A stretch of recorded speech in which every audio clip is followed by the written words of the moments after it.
Porque ¿qué sucede? Si bien es cierto en este momento el tirijala en la Asamblea es por varias cosas, principalmente por el tema de las vistas presupuestarias, que no sea que los diputados de la comisión, o bueno, los propios diputados no han podido hablar con cada uno de la gente que preside cada una de las instituciones, y también por el monto de a quién le recortaron más y a quién le recortaron menos. Esa es la pelea ahorita, el tema de la transparencia. Si hay que, nosotros sí tenemos que, yo sí quiero hacer hincapié en algo, y es que este presupuesto que se aprobó no corresponde a la realidad económica del país. Bueno, tuvo una modificación importante y de eso vamos a estar hablando. Ya está con nosotros Michael Núñez de Cifras de PTY. Buenas tardes, Michael. Buenas tardes, Magdiel. Buenas tardes a toda la radio audiencia.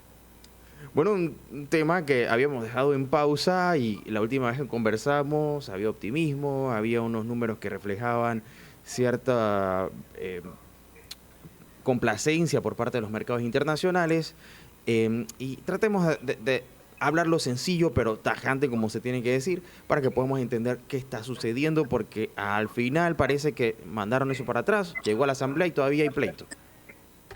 Bueno, sí, Magdiel, como hablamos la semana pasada, el presupuesto que se había presentado en primer lugar por Chapman en la asamblea presentaba un recorte del 15%, un recorte que había sido histórico y que los mercados internacionales y que todo el mundo había recibido de forma positiva, y que había pintado un panorama optimista para el país en todas las luces. Porque ¿qué sucede? Panamá tiene un problema de que el Estado, el gobierno, está manejando de forma, no de la mejor forma, las finanzas, ¿no?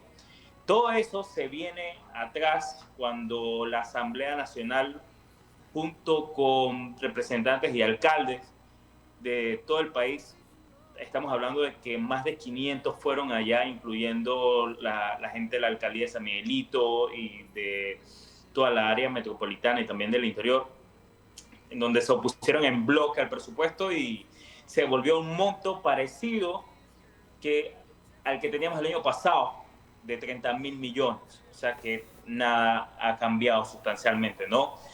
De ahí, entonces, la Comisión de Presupuesto aprueba de comenzar a discutir este presupuesto por este monto, los 30.000 millones.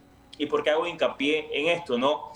Porque ¿qué sucede? Si bien es cierto en este momento el tirijala en la Asamblea es por varias cosas, principalmente por el tema de las vistas presupuestarias, que no sea que los diputados de la comisión, o bueno, los propios diputados no han podido hablar con cada uno de la gente que preside cada una de las instituciones, y también por el monto de a quién le recortaron más y a quién le recortaron menos. Esa es la pelea ahorita, el tema de la transparencia. Si hay que, nosotros sí tenemos que, yo sí quiero hacer hincapié en algo, y es que este presupuesto que se aprobó no corresponde a la realidad económica del país, y es por eso que el ministro había presentado en primer lugar uno menor.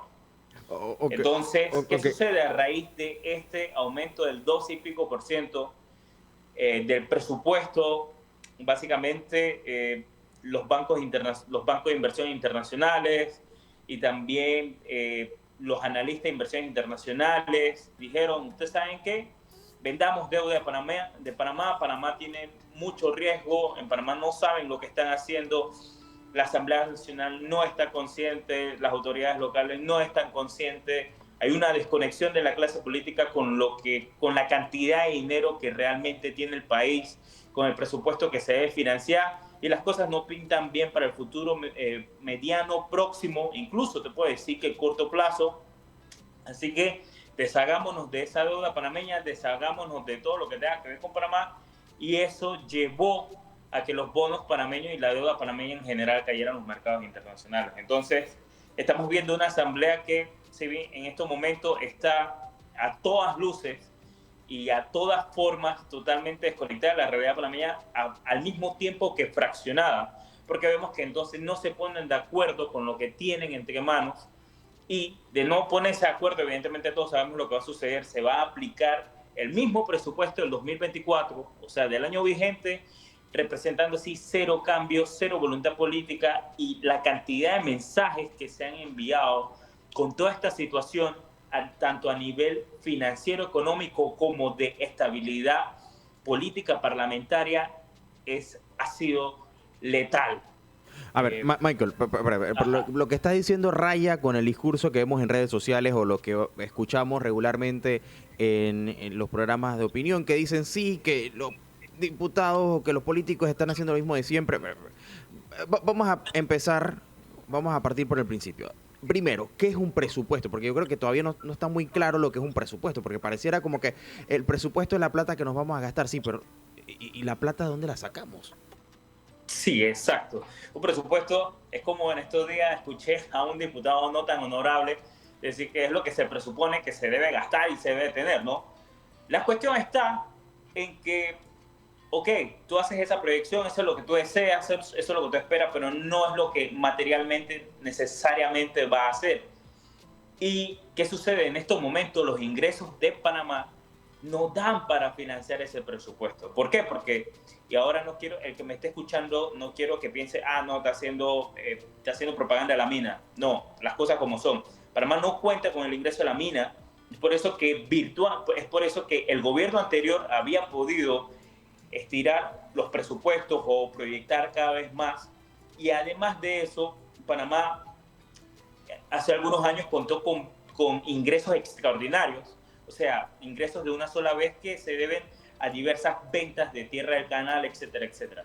Ahora la gente dirá, no, es que Michael, mira, van a poner varias concesiones nuevas, como por ejemplo la del aeropuerto de Tocumen, y entre otras que mencionó el presidente la semana pasada. Pero lo cierto es que Panamá sustancialmente cuenta con menos ingresos. Y si tú tienes menos plata para el mismo presupuesto, es evidente que la única forma de subsanar ese gap o esa diferencia o lo que te falta es a través de lo que hemos venido haciendo los últimos 5 años, que es deuda. Entonces, ¿qué sucede? Básicamente, los diputados, incluyendo los independientes, y esto, por favor, hay mucha parte de la ciudadanía que está confundida y dice, no, los independientes no aprobaron este presupuesto. Ellos, mira, que están peleando, están en contra del presupuesto.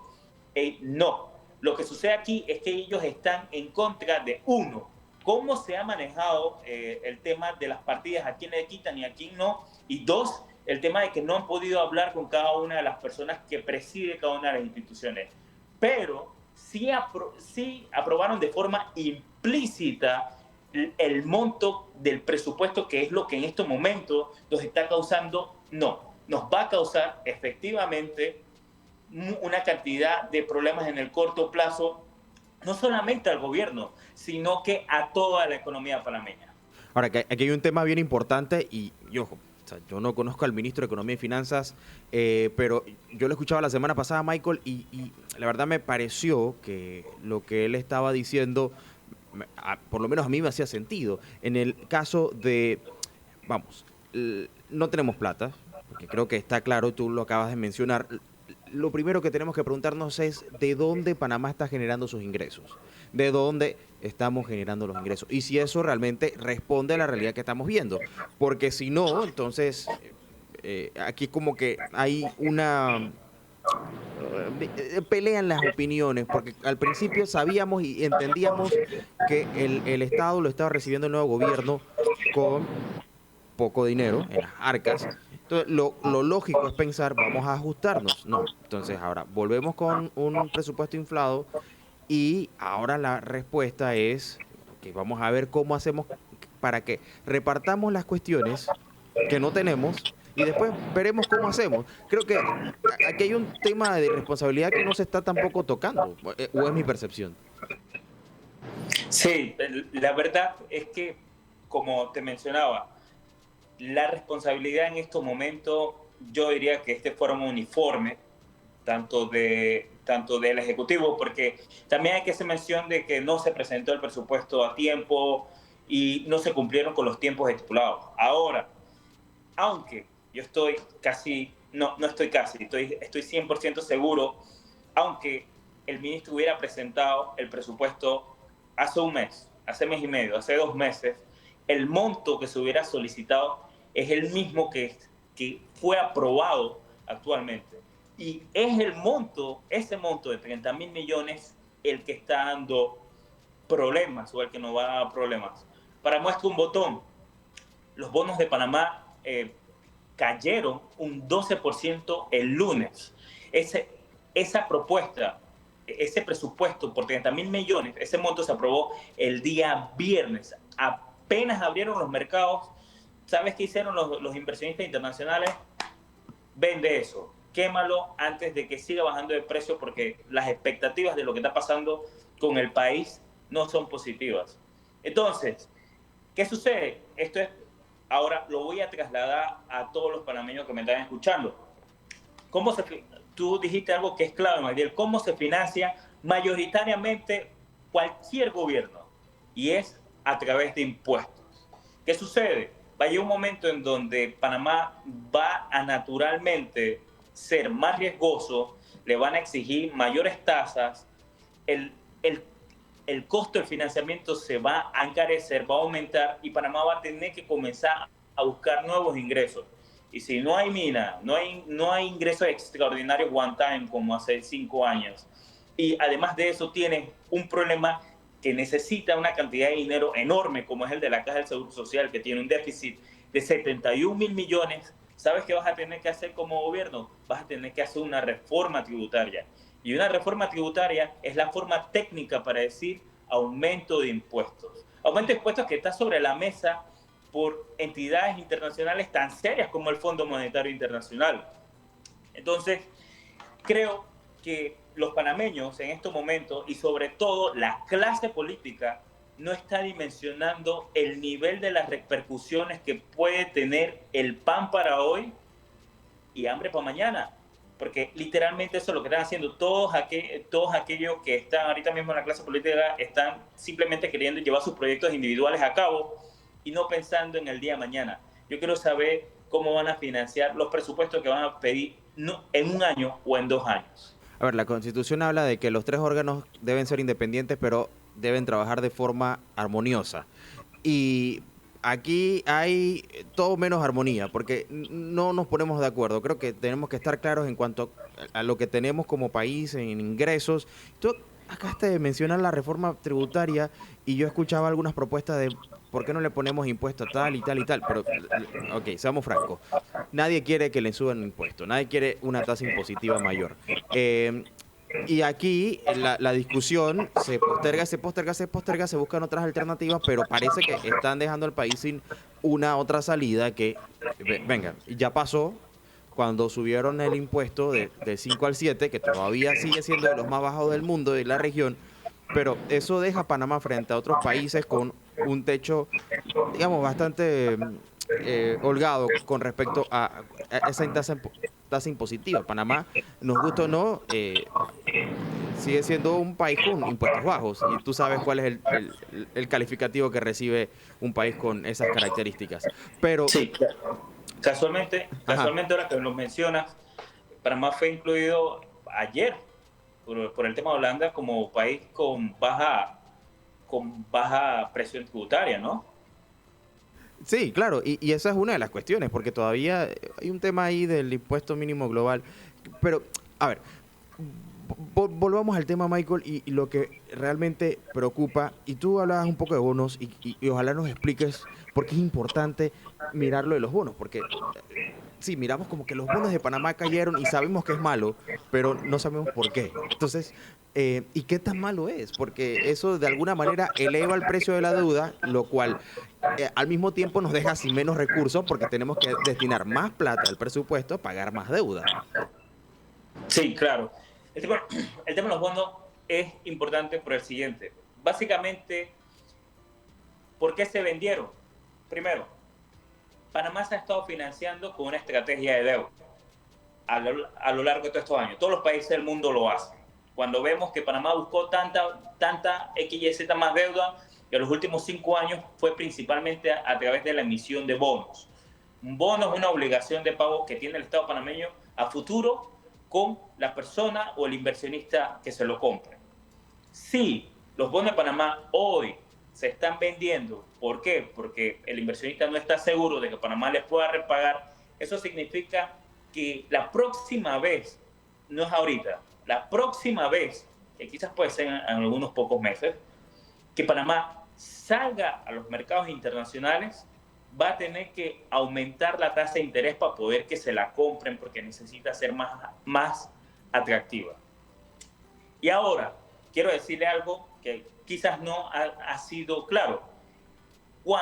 Casi la mayor parte de las empresas formales en un país se financian también a través de deuda, medida de dos formas: líneas de crédito bancaria o bonos.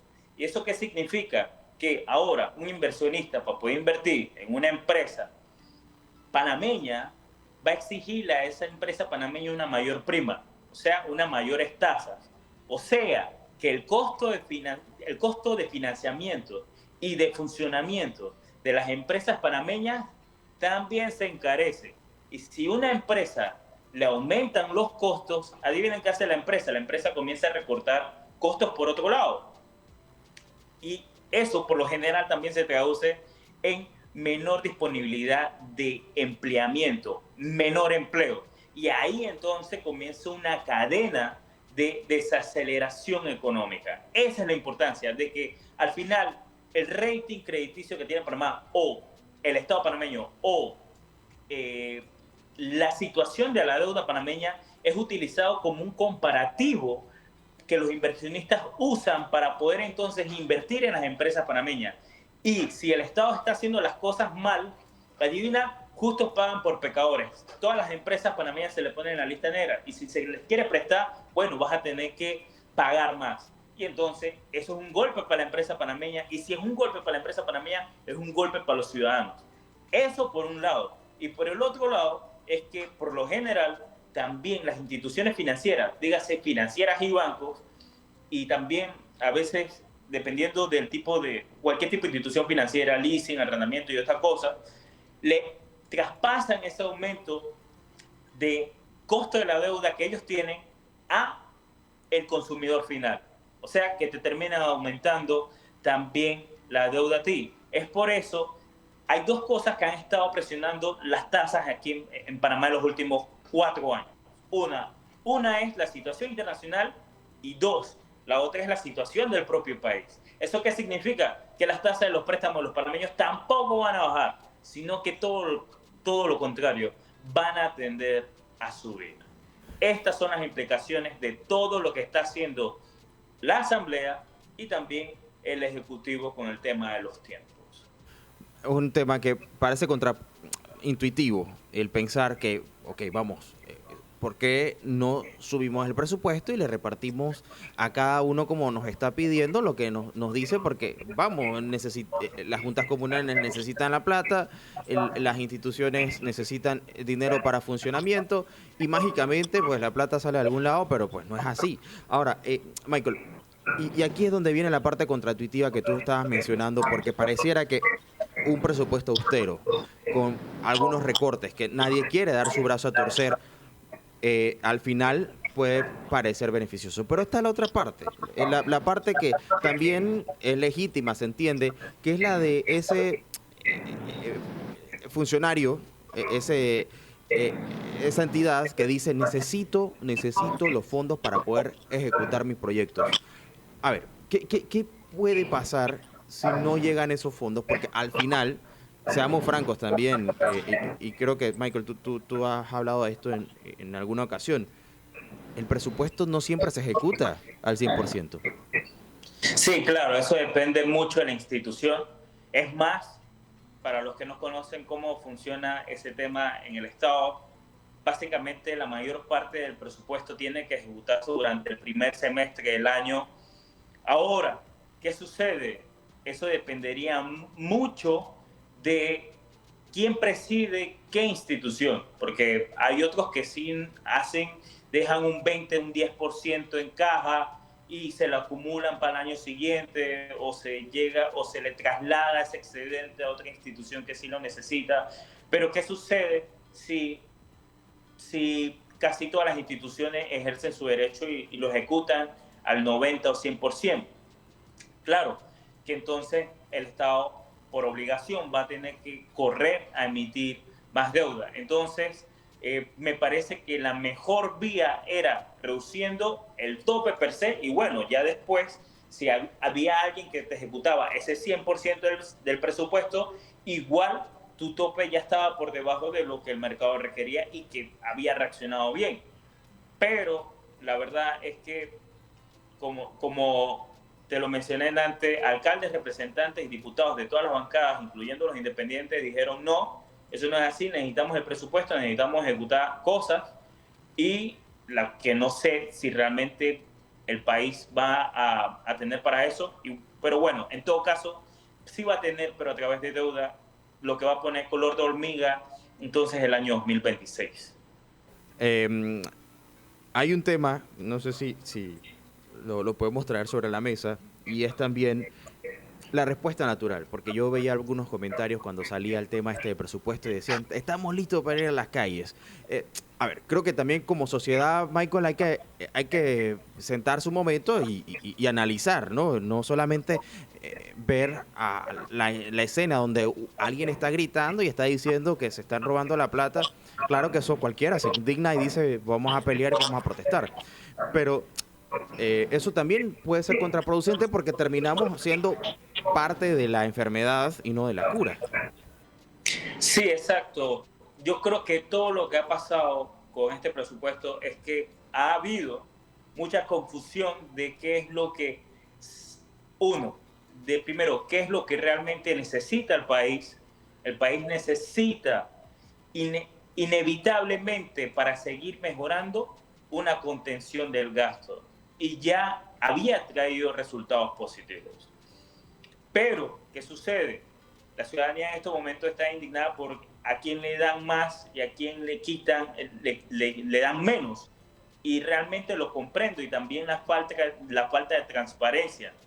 La verdad es que, lastimosamente, y hay que decirlo así, ya ese presupuesto de 30 mil millones es el que se va a aprobar, si no el del año pasado, que incluso es superior.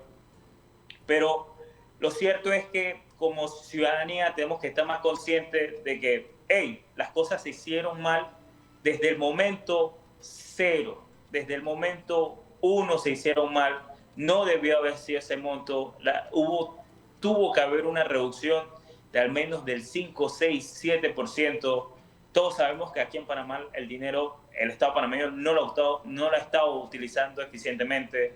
Tenemos casos muy bochornosos, como el tema de las vigas, las famosas vigas H, y también todos sabemos que la planilla está sumamente abultada. Otro detalle que hay que decir es que Panamá tiene uno de los presupuestos más altos de la región por per cápita, o sea, por persona. Y realmente también es el Estado o es la planilla que más ha aumentado desde la pandemia a nivel de Latinoamérica. La cuestión es que en estos momentos todo el mundo está pensando en su bolsillo y la verdad es que de alguna forma u otra eso no va a terminar pasando factura. Mira, y esto está grabado, Michael, así que aquí lo tenemos. No, no es que queremos que le vaya mal a la economía panameña, creo que todo lo contrario. Yo creo que todos nos veríamos beneficiados si hacemos las cosas bien y ponemos nuestra cuota de sacrificio. El problema es que, eso sí lo puedo decir, al igual que en gobiernos pasados, parece que hay algunos que entran con la poca disposición de dar un poco su brazo a torcer. O sea, yo creo que aquí, arriba de nuestras propias intenciones, yo sé que hay quienes tienen que quedar bien con el electorado. Eso es sin duda, pues, verdad. Pero, vamos, al final, el que tiene que salir beneficiado es el país. Entonces, no sé, creo que aquí se necesita un poquito de mente fría, un poco más de mirar hacia el futuro, no pensar en el 2025 únicamente, porque como tú decías, 2025 vamos a ver qué pasa, pero 2026 probablemente sea un escenario totalmente distinto. Sí, claro. Y también hay algo que hay que destacar, y es que el país en estos momentos tiene tasa de desempleo del 9%. Yo sé que lo que me están escuchando lo saben. Tiene, los salarios reales no han aumentado tan rápido como han aumentado las cosas. Aquí en Panamá hay que reformar la forma en la que se cuantifica cuánto aumentan los precios, porque a criterio de muchos analistas no está acorde con lo que las personas percibimos. Y yo sé que tampoco me dejarán mentir. En estos momentos, que la situación fiscal empeore, significa que el gobierno en algún momento tendría que hacer una reforma tributaria. Y no estamos en el año 2012, en donde una reforma, un aumento de impuestos casi no se sintió, porque el país estaba creciendo a tasa del 11%, que los salarios estaban aumentando, en el país había plata, y bueno, la gente dijo, ¿tú sabes qué? Vamos a pagar de 5 a 7. No me duele. O sea, hubo descontento, porque yo me acuerdo que sí hubo descontento, pero había una especie como de, no sé si de adormecimiento o un letargo en la población que estaba siendo, como tú lo dices, empleada. Hubo incluso una inflación que llegó a 2 dígitos, pero las personas no estaban en la calle diciendo me están robando la plata. Claro, porque había una cantidad de obras en el país y también había un dinamismo económico que la gente, como estaba trabajando, no tenía tiempo para protestar. Esa es la verdad. Era un tiempo de bonanza económica en todo el sentido de la palabra. Un aumento de impuestos hoy sería letal para el consumidor panameño, para todos los panameños, a todos los niveles. Y todo eso se puede evitar fiscalizando lo que realmente están peleando en la Asamblea y también lo que propone el propio Ejecutivo, ¿no? Así que sí, yo creo que es una situación que sí va a pasar factura. Nosotros no habíamos perdido el grado de inversión totalmente. Con esto casi es 100% seguro que sí lo vamos a hacer y vamos a hacer un ángel caído y las tasas no van a ir a las nubes, pero sí van a aumentar considerablemente, lo que va a apretar la situación macroeconómica completa del país. Entonces, ese es el resultado de la desconexión política y también de no tener una visión a largo plazo como país. Bueno, lo que sí es cierto es que si logramos salir de esta, ojalá tomemos nota de lo que no se está haciendo bien en esta ocasión y tratemos de no estar en esta incertidumbre, porque ahora estamos en el vilo de ver qué es lo que va a pasar el próximo año, en donde vamos a cerrar un 2024 con incluso más expectativas que el año anterior, pensando en ¿ahora qué? Porque por lo menos el año anterior teníamos como esa lucecita al final del túnel, unas elecciones y un gobierno con buenas intenciones. Ya tenemos un nuevo gobierno, ya no nos queda como que otra alternativa más que sentarnos y esperar que Dios haga un milagro. Sí, así que eso es lo que eso es lo que está pasando, que la situación, si bien es cierto, Panamá sigue manteniendo ventajas puntuales, pero vamos a ver si esta situación no hace que se erosione y que al final no terminen justificando la inversión de los inversionistas, valga la redundancia, en el país, ¿no? Bueno, Michael, muchas gracias como siempre por acompañarnos. Aquí vamos a estar. No sé si nos acompañas al próximo jueves o te vas de fiestas patrias. Me voy de fiestas patrias, pero hasta el miércoles. Ah, bueno, capaz estamos acá de vuelta para ver qué trae la semana, ¿no? Y conversando un poco de lo que se viene para el resto del año, por supuesto. Ojalá podamos hacer un especial económico con perspectivas a 2025.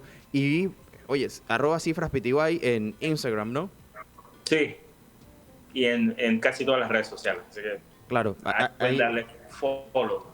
Sí, ahí estuve viendo, oye, ese podcast que tuvo, este talento de patio estuvo bueno. Sí. Ahí para mí me pasas el dato. Oye, Michael Núñez de Cifras de PTY, gracias por acompañarnos. Hasta la próxima semana. Que estés muy bien. Talleres y conferencias para hablar sobre desinformación en el periodo electoral. Sabes que tuvimos este periodo electoral donde estábamos buscando pues conocer las ofertas de los candidatos, pero también estábamos recibiendo mucha información de todo tipo. Entonces, lo que nosotros hicimos fue hablarles a los jóvenes de cómo estar en guardia al recibir esta información y a veces desinformación sobre una candidatura, una propuesta y hacerlos más reflexivos, ¿no? Incluso llegar a pensar a veces en que una campaña electoral nos muestra muchos eslogans, ¿no?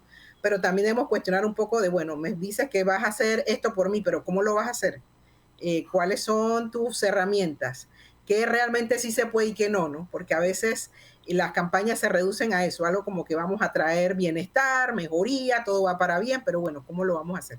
Y a esa reflexión. Entonces fuimos a las universidades, a la USMA, a la UTP, al Centro Regional Universitario de Coclé, y llevamos estos talleres, eso por un lado. Y por otro lado, hicimos un programa de alfabetización mediática para las escuelas secundarias, para jóvenes que estaban en organizaciones ya juveniles, como lo son Casa Esperanza, la Fundación Gabriel Lewis Galindo, la Fundación Jupá, y hicimos también entonces otros talleres que tenían que ver más con que los jóvenes entiendan cómo es que consumen hoy la información y cómo deben estar más despiertos, ¿no? y en alerta.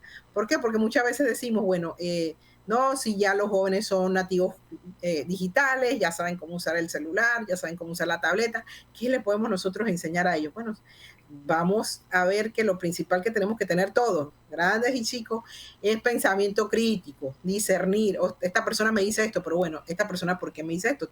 Seguro tiene experiencia, tiene conocimiento o tiene un interés en tal o cual información. Entonces nosotros vamos a través de nuestros talleres despertando esa curiosidad y llevando a los jóvenes a profundizar más en esa información que están consumiendo. Y también queremos algo más, que no se vean ellos solamente como meros consumidores, sino que también como productores de información, como creadores de contenido. Entonces trabajamos en eso y hemos llegado este año a 1.200 jóvenes que han sido beneficiados directamente de nuestro programa Jóvenes Informados en la Era Digital. Roxana, ahora que tú hablabas sobre el no ser solamente consumidores, recordaba que una vez escuché que aquello que es gratis realmente no lo es. Por algún lado te sacan, exacto. Total. Si nos están dando muchas aplicaciones gratuitas es porque el producto somos nosotros. Sí, en ese sentido, sí. quizás no estamos tan al tanto de que nuestra información es manipulada y digo, si dejamos al garete que todas esas cosas se den, probablemente nosotros inconscientemente estamos siendo partícipes, ¿no?, de la promoción de la vulnerabilidad de nuestros datos. Totalmente. Y eso es algo que siempre les preguntábamos a los jóvenes, a los chicos, de qué aplicaciones bajaban, qué descargaban y qué datos le pedían cuando bajaban o descargaban un juego. Entonces me decían, bueno, nos piden la fecha de nacimiento, nos piden la edad, nos piden dónde viven, nos piden el sexo, nos piden una cantidad de datos. Y les decía yo, en ese momento que ustedes están dando esos datos, ustedes le están, con eso es que pagan, o sea, nosotros estamos pagando a las aplicaciones a través de nuestros datos porque a través de ello entonces hacen un perfilamiento de nosotros para dirigirnos publicidad.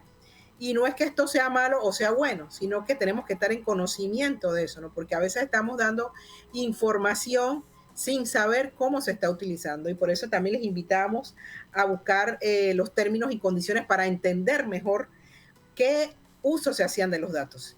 Y ahí los chicos se asombraban un poco porque no habían reflexionado sobre ese tema. Ahora, tú tocaste un tema importantísimo, términos y condiciones. Cada aplicación, cada programa que instalamos tiene términos y condiciones. Cada vez que nos registramos en alguna página web hay términos y condiciones. Y regularmente, ¿qué hacemos? Le damos clic en acepto los términos y condiciones. Claro sí, y nos desprendemos totalmente de esto. A ver, seamos francos. Es difícil leer todos los términos y condiciones de todas las cosas a las que nos registramos. Pero, ¿qué tan importante es que por lo menos estemos conscientes de que el dar clic es dar también un consentimiento a algo que, a ver, en mi caso, muchas veces ni sé a qué estoy consintiendo? Así mismo es. Y la verdad, ¿sabes qué, Magdiel? Es que de alguna manera eso está hecho para que sea así. O sea, los términos y condiciones son tan largos que ¿quién los va a leer? O sea, de verdad. Entonces nosotros tenemos que tener esa conciencia, y es algo de lo que compartíamos en los talleres, de que no solamente en ese espacio leer esos términos y condiciones de las aplicaciones que nos descargamos, sino cuando vamos a un banco y pedimos un préstamo, cuando firmamos un documento que es grande y que tiene muchas implicaciones y muchas letritas, leer todo lo que dice para nosotros saber a qué estamos aceptando. Y eso es parte también de la educación mediática, de alfabetización mediática. Claro, por supuesto. Ahora, tú dices algo que es muy cierto. Estas empresas están cumpliendo, entre comillas, porque están poniendo los términos y condiciones disponibles, accesibles al consumidor. Cuando hay alguna actualización, a veces me llega un correo y me dicen, hubo actualización en los términos y condiciones, muy pocas, la gente rara solamente yo creo, o que está muy informada, abre eso y lo lee. Pero, a ver, hay elementos que son importantes que tengamos presentes para no simplemente omitir, como lo hacemos siempre, los términos y condiciones. A ver, ¿qué recomendarías en este caso? Por lo menos que le echemos una ojeada, que tratemos de ver las generales de esos términos y saber qué estamos dándole o otorgándole a esa persona cuando estamos registrando o colocando nuestros datos. Yo creo que lo principal es también entender eso que acabas de decir, que cuando estamos accediendo a una aplicación que es gratis, a un contenido que supuestamente es gratis, no lo es, que debemos nosotros también tratar de compartir información o datos en plataformas que sean seguras, y que muchas veces hay indicaciones, por ejemplo, cuando nos llega un email o un mensaje de WhatsApp sugiriéndonos abrirlo y tiene varias faltas ortográficas y tiene como una procedencia dudosa, no debemos abrirlo. Incluso es común que hasta hace poco que te llevan estos cupones de abre esto y gana un cupón de tal cosa, y era supuestamente un almacén de aquí de Panamá, ¿no?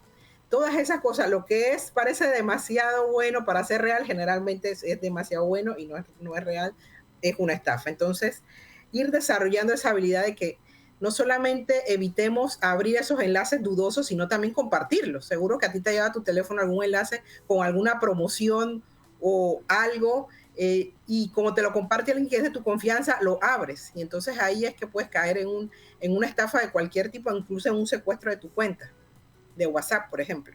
Y es tan fácil que te lleguen esos mensajes y tan convincentes, y no solamente convincentes, sino que al mismo tiempo son tan atrayentes, si puedo decirlo de esa manera, porque solamente haz clic que te acabas de ganar tal cosa y tú, wow, por favor. El esfuerzo, cero, solamente un clic. La ganancia, probablemente nada, pero lo que uno se imagina es que, bueno, fue mi día de suerte y a veces fue todo lo contrario. Ahora, Roxana, quiero preguntarte, aparte de este tema también de los enlaces dañinos, no sé si por algún lado se tocó el tema de la desinformación, porque algo que existe muchísimo en Internet y en esta era digital es la desinformación. Sí, es que eso es parte de lo que estamos viendo, porque tenemos acceso a tanta información, a tanto contenido, y que nos cuesta muchas veces, Magdiel, por supuesto, verificar. Pero ponte, por ejemplo, una fotografía que ahora muy fácilmente puede ser retocada con inteligencia artificial, que nos sorprende o nos emociona. Eso es lo que yo siempre les digo a los estudiantes. Cuando ustedes ven una foto que, wow, te sorprende mucho, te incomoda mucho y dudas, primero no la comparta, y segundo puedes entrar, por ejemplo, a Google, y hay un buscador de fotos en Google y puedes buscar ahí si esa foto es, y quizás ya alguien ha estado desmintiendo el contenido de esa foto, quizás es una foto de hace 5 o 6 años. Por ejemplo, cuando se dio en Panamá el tema de las protestas mineras, hace un año que se cumplió, se compartieron muchas fotos y muchos videos que ni siquiera eran de Panamá. ¿Por qué? Por múltiples razones. Lo que nosotros tenemos que estar claro es que a veces se hace de manera ingenua, la gente lo hace de buena voluntad, otras veces es de una mala intención de crear una atmósfera de desasosiego y de zozobra, pero evitar compartir esa información, porque seguro, no sé si a ti te ha pasado, hay gente que te dice, oye, no sé si esto es cierto, pero por si acaso ahí te lo mando. No hagamos eso, no compartamos ese tipo de desinformación, y estemos también atentos a que todos nosotros tenemos sesgos. Los sesgos son esas creencias, ese conocimiento que nosotros hemos recibido y que de repente nos hace ser más susceptibles a creer en una cosa que en otra. Por ejemplo, si tú eres fanático de un cierto equipo de fútbol y te llega una noticia un poco desalentadora de ese equipo de fútbol, probablemente no la creas o probablemente vas a dudar, porque ese es tu sesgo de confirmación. Pero si te llega esa misma noticia negativa sobre el equipo contrario, rival histórico de tu equipo favorito, seguro que ni siquiera vas a entrar a ver la noticia completa, sino que vas a decir, sí, eso es cierto porque ellos son así, el equipo es así. aquí abro un paréntesis para hablar también de otra forma como consumimos información hoy. No leemos todas las noticias, leemos nada más titulares y a partir de ahí compartimos y sacamos conjeturas. Yo digo, si algo te interesa, te preocupa, quieres opinar sobre ello e informarte, entonces entra a ver todas las noticias y busca varias fuentes de ese tema. No te quedes con una. Claro, oye, y esta parte es bien interesante la que acabaste de mencionar, el tema de los sesgos que existen.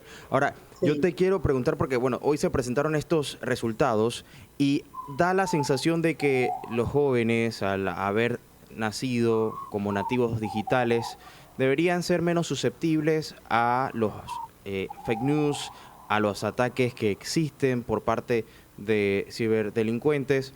Pero, ¿qué tan cierto es esto? Porque da la impresión de que no del todo, porque yo conozco mucha sí. gente que es bastante joven y ha caído en alguno Sí, de es que yo, estos, ha sido hackeado. Ajá. Magdiel, pienso que a todos nos pasa, pero en una entrevista que hice este año con un encargado de la policía de ciberdelitos en Panamá, me decía que dos grupos que son muy susceptibles a caer en este tipo de estafas que se dan en los entornos digitales son los más jóvenes y las personas muy adultas, porque uno por desconocimiento, los adultos mayores a veces, y los más jóvenes por exceso de confianza. Como hay esta confianza de que, no, yo sé, yo conozco, cae en esta estafa. El tema que yo estaba conversando, entrevistando a este personal de la policía, era el tema de las estafas durante carnavales por casas de playa. Personas que eran estafadas, alquilaban una casa de playa que habían visto en una red social y resulta luego que después o no había casa o no era lo que ellos esperaban y la persona ya había dado un abono solamente por ver una foto en una red social. Y él decía, estos son dos grupos que caen muy fácilmente en ese tipo de estafa. Entonces, con esto también te muestro que este tema aplica a todas las áreas de nuestra vida. Incluso cuando vamos a alquilar una casa en el interior para los carnavales, tenemos que estar atentos y evitar caer en una estafa. Porque ¿qué hacen estas personas? Te dicen, bueno, te muestran una casa, que a ver, saber si es de ellos, y te empiezan a urgir. No, no, no, es que ya tengo 5 interesados, págame ya, adelántate. Entonces ahí es cuando tenemos que estar más cuidadosos también de que alguien te está vendiendo un teléfono que tú sabes que en el mercado cuesta $1,500 y te lo está ofreciendo en 500, probablemente es una estafa. Ese Wow. tipo de ofertas, de eso no hay. Dos características básicas allí, me dijo el jefe de la policía. Uno, te urgen a pagar, a desembolsar ya, a hacer el pago de una vez. Y lo otro es que el precio es demasiado bueno para ser cierto. Entonces, a veces un poquito nosotros buscando, yo creo que es algo natural del ser humano, ¿no? Queremos aprovechar y queremos sentir como que, wow, me llevé esta ganga. Caemos fácilmente en estos depredadores, estos estafadores, y no los volvemos a ver, porque una vez que le mandas el dinero, pues ya, o sea, no lo vuelves a ver. Claro, y aquí es donde de repente venimos con lo complicado que es el creer que uno se las sabe todas en el Sí, internet, porque hay cosas que parecen que son muy ciertas y realmente no lo son. Entonces, es bueno tener en cuenta esto, que no podemos estar tampoco muy confiados, que si una persona X me escribe diciendo que eh, tiene un negocio impresionantemente así es. factible y en su cuenta tiene un montón de yates y está un montón de mansiones, no necesariamente es porque le fue bien en ese negocio invirtiendo en una bolsa de valores X. Eh, pero es muy común esas prácticas. Ahora, ¿cómo se ha notado la evolución de las prácticas, bueno, de ciberdelincuencia en el país? Porque Sí, se ha notado que sí ha habido cierto aumento. sí, Alex, y también, Magdela, hay una cantidad, como te digo, lo que pasa es que las personas dedicadas a esto están todo el día pensando en esto. Tú y yo estamos en nuestros trabajos, en nuestras ocupaciones, en nuestra labor. Las personas que están dedicadas a estafar están todo el día pensando cómo estafar a las personas. Y así hay una cantidad inmensa desde el que te escribe diciendo, hola, ¿cómo estás? Y te empieza a entablar una conversación y tú crees que es un amigo tuyo y al rato te está pidiendo dinero. E incluso tú puedes pensar, wow, fulano nunca me ha pedido dinero. Si me lo está pidiendo es porque lo necesita realmente. Y resulta que es un estafador. Entonces ahí es que tenemos que estar nosotros como que muy alerta de quién es esta persona que me está escribiendo y cuando te están pidiendo dinero. O sea, ojo, ojo, porque realmente es allí donde ocurren pues las estafas y donde se aprovechan de las personas. Ellos hacen 10, 20 intentos y que con una persona que caiga pues es más que suficiente. E incluso no sé si has tenido este conocimiento de personas que han perdido sus cuentas de WhatsApp, que se las han usurpado. En Instagram también vemos personas que dicen, yo te recupero tu cuenta de WhatsApp, o yo te recupero tu Instagram, y también son otros estafadores. Entonces hay que tener mucho cuidado con ese tipo de ofrecimientos, porque los estafadores están por todos lados, y por eso debemos incrementar el uso de nuestro pensamiento crítico para estar en guardia y evitar caer en ese tipo de engaños. Claro que sí. Oye, y podemos quedarnos hablando toda la tarde si quieres de este tema. Sabemos que es muy interesante todo lo que esto envuelve. En términos ya para ir concluyendo y como para ir recapitulando como estos resultados generales, ¿cuáles son esos puntos a destacar? Y aparte, no sé si esto está disponible para aquellos que quieran verlo o conocerlos a detalle, ir a alguna parte para leerlos, tenerlos, estudiarlos, compartirlos. Claro que sí, nosotros estamos empezando primero la primera parte de la pregunta. El alcance de nuestro proyecto es haber llegado a 1.200 jóvenes. Para nosotros también fue una meta el crear alianzas con organizaciones que ya están trabajando con jóvenes, porque era avanzar también el camino de reforzar los programas que ellos estaban llevando, y con ello incluir dentro de esos contenidos el tema de ciudadanía digital, el tema de pensamiento crítico, el tema del cuidado de los jóvenes cuando están en los entornos digitales, que es un tema que nosotros encontramos generaba mucha preocupación entre los padres y entre los maestros, saber qué están haciendo los jóvenes tanto tiempo en las redes sociales, en sus teléfonos, ¿no?